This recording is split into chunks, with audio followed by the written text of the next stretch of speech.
Welcome to Rewind. It's another opportunity to hear some of the most important conversations among the industry leaders that have happened recently. It's part of the Beet TV and VAB series, TV Reset. Today, we're going to take a look at a conversation between Kim Kelleher, President of Advertising Sales and Partnerships for AMC Networks, and Mike Law, the President of Amplify US. This is a high-energy conversation about the future now. It is a conversation about how everyone wins with a quote-unquote let's go mentality of experimenting, of trying things, of engaging in new ways with customers. It's about finding new audiences on new platforms and finding different ways that brands win through essentially bravery. And what you're going to see is a great exchange of ideas. You're going to hear about streaming. You're going to hear about that as a concept for how to get to new audiences, new messages, and turn them into new customers. Streaming is also one of the things that we tackle in an upcoming VAB series, educational series called VAB Inspire, which begins this summer. But for now, I urge you to take advantage of the opportunity to hear one of the more important conversations recently between two dynamic leaders, Kim Kelleher and Mike Law. Kim, as we talk about kind of words and buzzwords that are happening right now, I think flexibility is the one that seems to be coming up the most as part of upfront conversations or just in general as our clients think about needing to commit to future investments. And there's always been this risk reward and trade-off about what long-term partnership commitments upfronts mean. So when you guys think about flexibility, I mean, for us, it could mean so many different things. It could mean I can get out of more money closer to air date. It means I could shift money around. How are you guys thinking about flexibility? How do you work that into your business planning? Because it has a huge impact for you guys too. You've built a model that's been around for quite some time. And actually, if I could ask, maybe as you think about, coming from the publishing world, like, are there things that you learned in that space that you're like, oh, I wish I'd known that then, or now that I do know this, how do you bring that into this space? Sure. It's a great set of questions. On the last one first, I would say, shoulda, woulda, coulda. Hindsight is always 2020. But yes, over the last 10 years, I've been at Time Inc. and Condé Nast and Say Media, all in the digital publishing and print publishing space. And that is an industry that has undergone radical transformation in that same decade, even a little bit before. And what I would say, as far as what I'm hoping to bring from that experience into AMC Networks is a lot of what I actually really solidified for me when I was at Say Media, and that is a lot of it is cultural. The notion of really conducting business in a culture of urgency. A very kind of lean forward where your nose is almost touching the ground, kind of into innovation and advancements of industry. Those things became critical skills for the teams to conduct themselves with when things started moving at a pace that was almost, it felt like you could almost not tolerate. And then it started going faster when the revenue just started dropping out of our traditional, monetization streams. We had to change everything overnight. And all of a sudden what you saw was your biggest barriers were internal and were oftentimes cultural. So a lot of what I'm hoping to bring into AMC Networks, which actually seems perfectly primed for the conversation because of our size and the nimbleness that's associated with that size. Well, let's go is kind of the attitude. We can make decisions quickly. We can forge partnerships quickly. And we can kind of be a driver on the innovation side. And I think that's manifested in our distribution strategy. I think that's manifested, which I'd love to talk a little bit.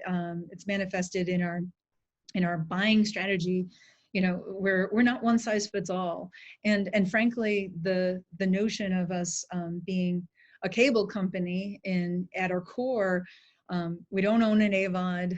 We have a developing SVOD strategy that has been verticalized for the most part to date, and a number of other things. Like we know exactly what we are, and we are looking forward to partnerships and innovation on expanding that footprint. So it's been I've actually had just the best experience you could imagine in the last 9 months, and everyone seems ready to go. But so much of it is actually letting people know that we're going to try a lot of things. It's going to take a lot of work. Some of it's going to work really well. Some of it's going to be a huge failure.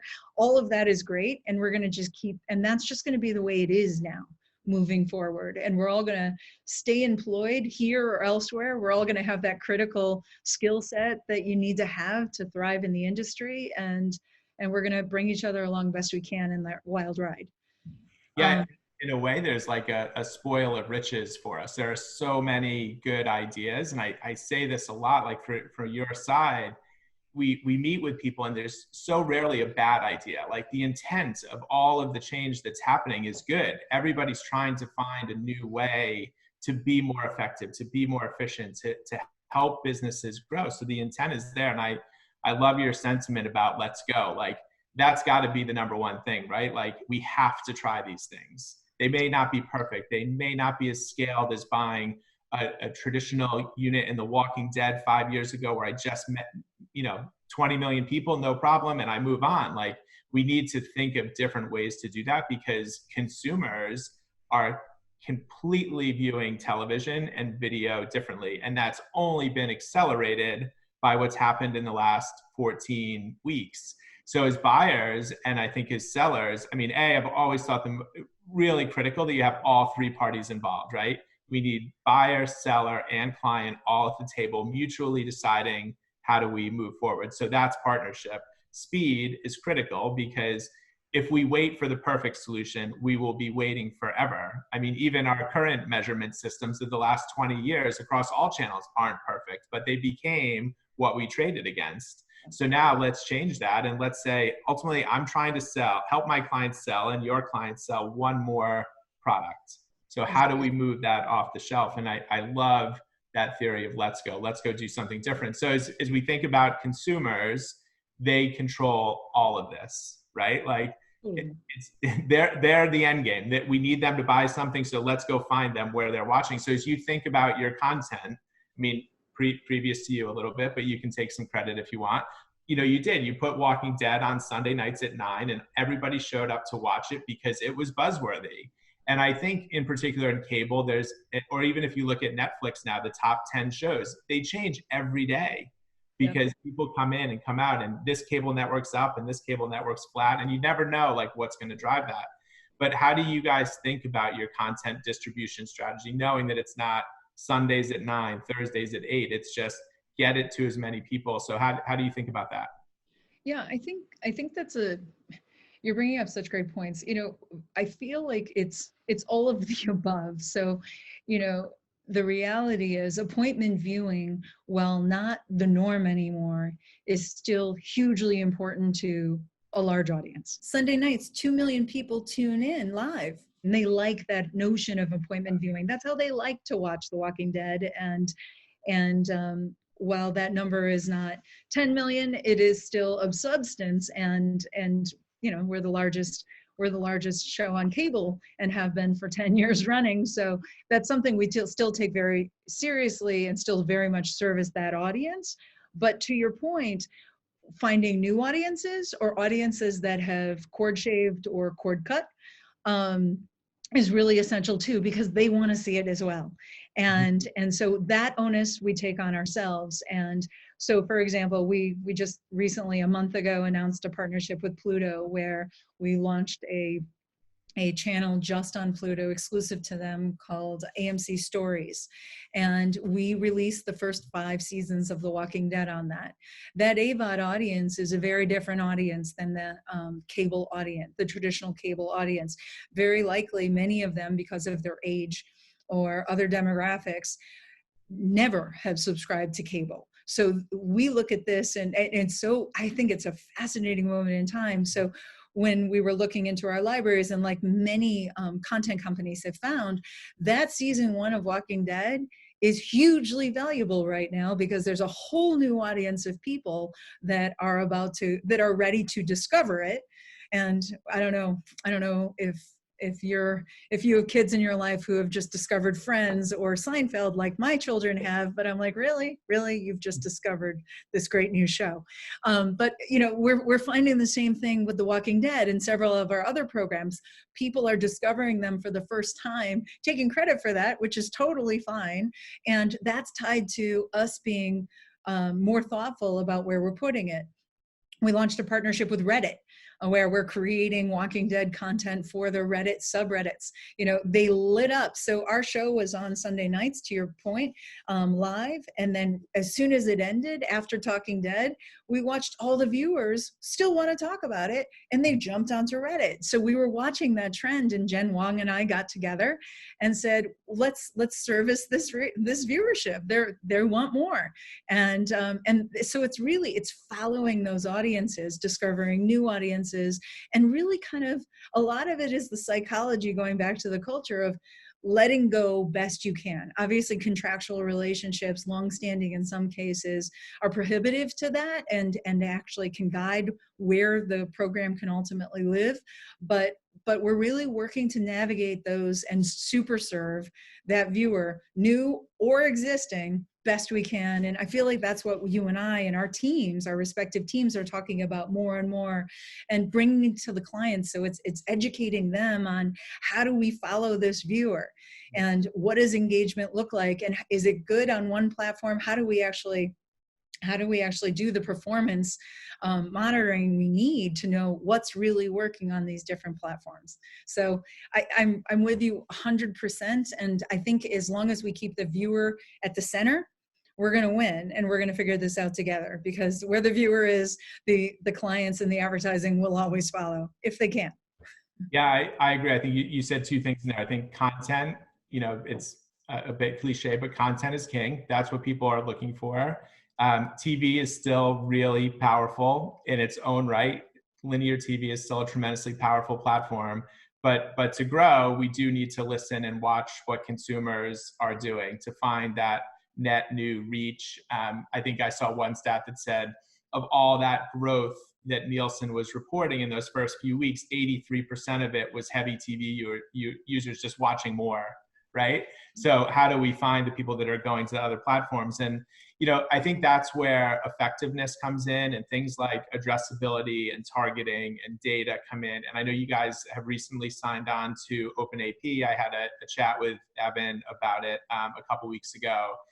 But I think addressability in particular, and even how we think about buying AMC across other platforms, the availability of that inventory. So on our side, we have a bit of a challenge around managing that, right? Managing frequency and that part of the consumer experience and finding the right inventory. But on your side, I think you guys have done a great job stepping up and bringing addressability and optimization into your ecosystem. So what are the steps that you guys have taken there? And I think it probably ties back to your let's go mentality of, yeah, let's just go try it. Let's try as many things as we can, and it won't all be perfect, but we'll be better than when we started. So can you talk a little bit about that?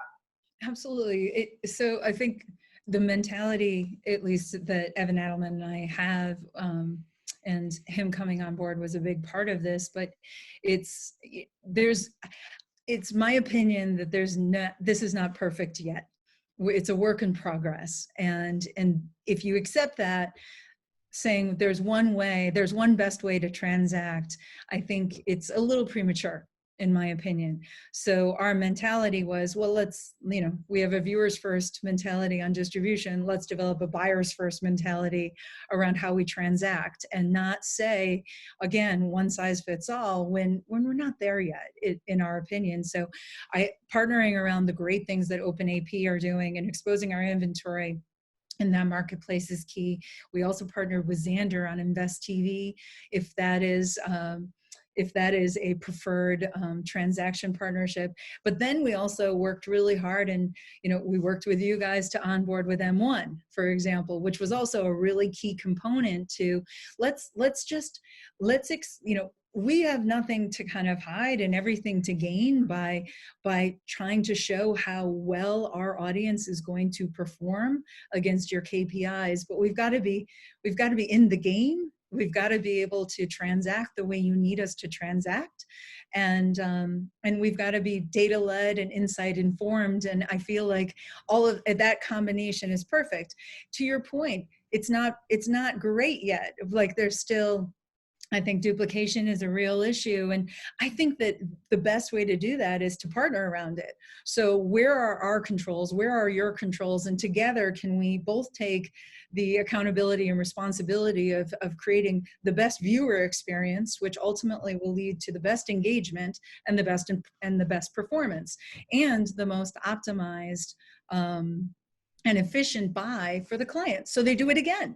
Like, you know, I don't mean to oversimplify, but I feel like if we can come together as partners and just kind of put what we know and have learned on the table, learn from things that haven't gone well, but don't let that define the relationship. It's too early to let anything define a relationship in this space. So I'm hugely obviously encouraged and enthusiastic about where the industry is going, and feel like we're kind of, you know, let's go, we're in, is our attitude on this.